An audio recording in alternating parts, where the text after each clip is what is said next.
The nation's armed forces and national police force are keeping tabs on Middle East developments, plus a keen watch on local and international terrorist groups sympathetic to the plight of Iran and who wish to sow even greater chaos and anarchy wherever they can. PTV correspondent Bea Bernardo on a heightened awareness for national security and safety the Iran and U.S. conflict has engendered on a global scale, summed up in this report.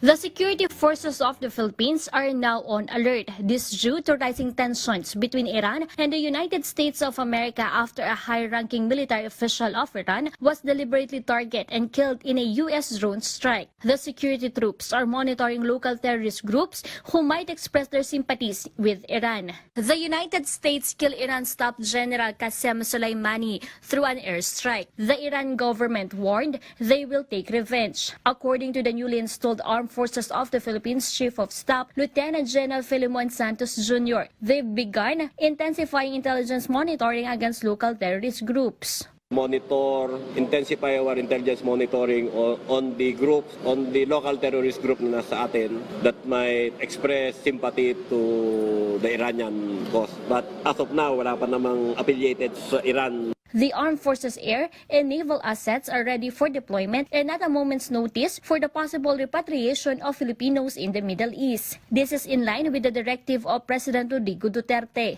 He is very concerned with the safety of the Filipinos in Iran and Iraq. We have 1,600 in Iran.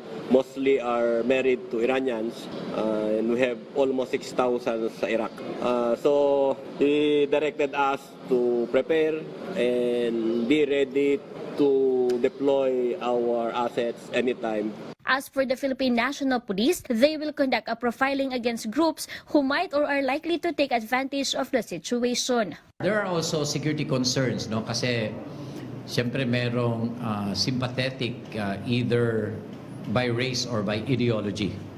No? So the PNP is profiling possible threats, possible groups who may take advantage or who might sympathize. Still, the nation's security forces maintain no threats had been monitored thus far. But they will continue to reinforce national security by implementing monitoring activities over deployments in Iran and the Middle East. Bea Bernardo for The Nation.